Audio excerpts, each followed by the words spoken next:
जीशान हैदर मलिक को मैं समर्पित करता हूँ। आप आए साथियों, ये सांस साहब न होते तो शायद इतनी खूबसूरत महफिल न सजती।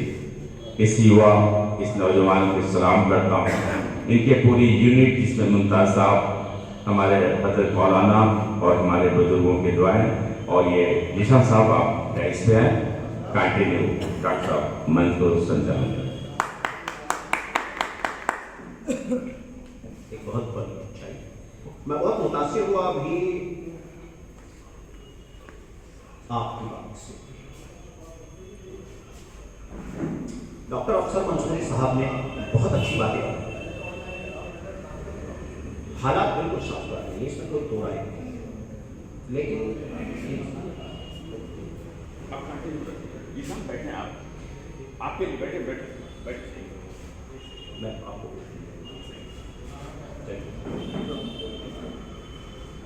बहुत बहुत शुक्रिया माननीय राष्ट्रीय अध्यक्ष नसीर इदरीसी साहब। देखिए, नसीर इदरीसी साहब मेरे राजनीतिक उस्ताद हैं, जो इन्होंने मुझे छोटा भाई समझ के इज्जत दी है, मैं इसको स्वीकार करता हूँ। लेकिन एक अदब का भी मकाम है, तो ये जो मंच पे मुझे इन्होंने अपनी कुर्सी दी है, मैं राष्ट्रीय अध्यक्ष जनाब नसीर इदरीसी साहब और अपने राजनीतिक उस्ताद को ये वापस करता हूँ। आपसे गुजारिश करता हूँ कि आप तुरंत मंच पे आए और अपना स्थान ग्रहण करें। मेरी जो जगह है मुझे मालूम है, आप मुझे दौड़ने दीजिए, काम करने दीजिए, मंच पे रहूंगा, आलसी हो जाऊंगा, तो मुझे अभी समाज में ही रहने दीजिए।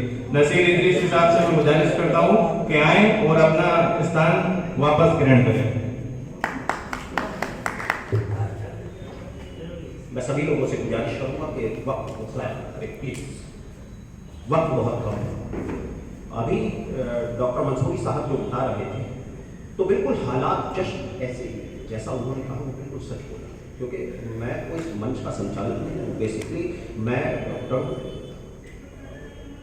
प्रैक्टिस करता हूँ। मेरा एक बेटा आर्मी में मेजर जज और एक बेटा मेरा MBBS MS है, एक बेटा मेरा मल्टीनेशनल कंपनी में फॉरेन मैनेजर। ये तो नसीर भाई, चूंकि इनकी मोहब्बत है, इन्होंने मुझे संचालन की जिम्मेदारी दे दी है। बहरहाल अवेयरनेस जरूरी है। अगर आप जागेंगे नहीं तो याद रखिए कि जो हालात स्पेन में हुए हैं वो आपसे बहुत दूर नहीं है। वो जिनको बुजुर्गों की रवायत ना रहे, वो जिनको बुजुर्गों की रवायत ना रहे याद, उस कौम की लोगों को ये पहचान नहीं है, और हमने तो बनाए हैं समंदर में भी रास्ते, यूं हमको मिटाना कोई आसान नहीं। याद कीजिए तारीख को, याद अपने तारीख को पढ़िए, मीर अब्दुल हमीद को पढ़िए। मैं उनकी जिंदगी के बारे में बीच बीच में बताता रहूंगा, क्योंकि हमारे मेहमान अब्दुल समद साहब तशरीफ ला चुके हैं, मुस्लिम फेडरेशन के प्रेसिडेंट। मैं उनसे गुजारिश करूंगा कि वो प्लीज मंच पर आए और अपनी बात।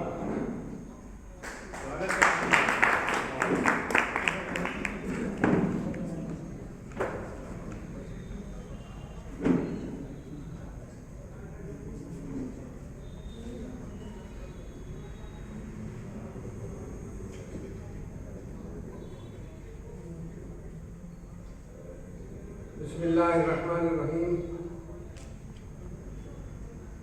जनाब सदर वसी भाई, मेरे साथी सलीम अख्तर साहब, छोटे भाई अकबर इदरीसी साहब, नाम लेने से बहुत टाइम खर्च होगा, 12 बाटे में साहब, बुजुर्गों और साथियों, बहुत अच्छा लग रहा है ये प्रोग्राम। आजकल एक ही बात है कि तस्वीर को बदला जा रहा है, शहरों के नाम बदले जा रहे हैं, पता नहीं लोगों को इस पर क्या मजा आ रहा है, और एक ही कौम की एडवर्टाइजमेंट हो रहा है, एक ही मजहब का एडवर्टाइजमेंट हो रहा है। ऐसे हालात में मीर अब्दुल हमीद साहब के बारे में ये प्रोग्राम कराना लायक सताइश है। मैं अपने दिल की गहराइयों से मलिक साहब को, जीशान मलिक साहब को मुबारकबाद देता हूँ कि इन्होंने गो न गो हालात में ये प्रोग्राम कराया। हिंदुस्तान की आज़ादी की तरह जब ऑस्ट्रेलिया आज़ाद हुआ तो एक मिसाल से मैं अपनी बात पेश कर रहा हूँ कि एक बूढ़ी औरत सड़क पर रक्स करने लगी। लोगों ने पूछा, तमाम ट्रैफिक जाम हो गया, लोगों ने पूछा कि भाई क्या मामला है? कि मामला कुछ नहीं, आज हम आज़ाद हो गए और अब ऐसा करने से मुझे कोई रोक नहीं सकता। तो वहाँ से एक प्रोफेसर साहब भी गुजर रहे थे, उन्होंने उससे कहा कि भाई हर फर्द की आज़ादी की हुदूद वहाँ पर ख़त्म हो जाती है जहाँ से दूसरे शख्स की आज़ादी की हुदूद शुरू होती है। लिहाजा उन्होंने पकड़कर उस औरत को हटाया, ट्रैफिक खुल गया। अब आप यहाँ हिंदुस्तान में देखें कि बस हमारी हुदूदों पे पाबंदी लग रही है, इसलिए एक सबसे बड़ा काम हमारे लिए ये है कि जो नफरत का माहौल है उसे मोहब्बत में हम कैसे बदलें, और उसके लिए इससे बढ़िया तरकीब मुझे नजर नहीं आ रही। इसलिए मैं फिर दोबारा इनको मुबारकबाद देता हूँ और बस अपनी बात को खत्म करता हूँ। बहुत बहुत शुक्रिया।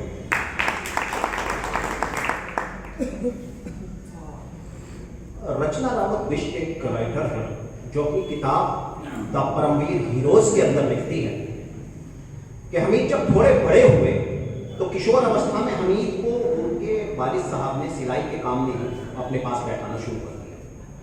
हमीद साहब का मन बिल्कुल भी सिलाई के काम में नहीं लगता और वो ज्यादातर गुलेल से अपनी, जो उस समय रबड़ की गुलेल हमने बचपन में चलाई है, निशानेबाजी किया करते थे, तैराकी किया करते थे, दंड बैठक लगाते थे, अखाड़े में अपनी कुश्ती लड़ने का अभ्यास किया करते थे और जो बाना वैरायटी का अक्सर वो होता है मुहर्रम के टाइम में, उसकी प्रैक्टिस किया करते थे। उसी दौरान जब हमीद थोड़े बड़े हुए तो गांव के पास में एक नदी बहती है, कोई बहुत तेज बारिश हुई तो नदी के अंदर बाढ़ आ गई। हमीद का युवा मन जो कुछ कसकर गुजरने को बेताब रहता था, उस बाढ़ में फंसे हुए लोगों को, तमाम लोगों को, जो गरीब बस्ती के, जो गांव के नीचे साइड में बसे हुए घर थे, वो जब घर बाढ़ में घिर गए तो हमीद ने उन तमाम लोगों को निकाल करके पक्के स्कूल तक, जो सरकारी पक्का स्कूल था, उस तक पहुंचाया। और जो दो लड़कियां नदी के वेग में डूब रही थी, अपनी बहादुरी, जोश, जज्बे और जुनून का परिचय देते हुए उन दोनों लड़कियों को धार से निकालकर बाहर लाए और सुरक्षित स्थान तक पहुंचाया। गांव में एक दबंग टाइप के जमींदार थे, वो उनके कुछ गुंडे गरीब किसान की फसल को जबरन काटने के लिए पहुंच गए। हमीद लाठी लेकर के उन गुंडों के सामने डट गए और गुंडों को मार भगाया और गरीब किसान की फसल को कटने से बचाया। इस बात को आगे जारी रखते हुए मैं जनाब अपने अख्तर अली सैफी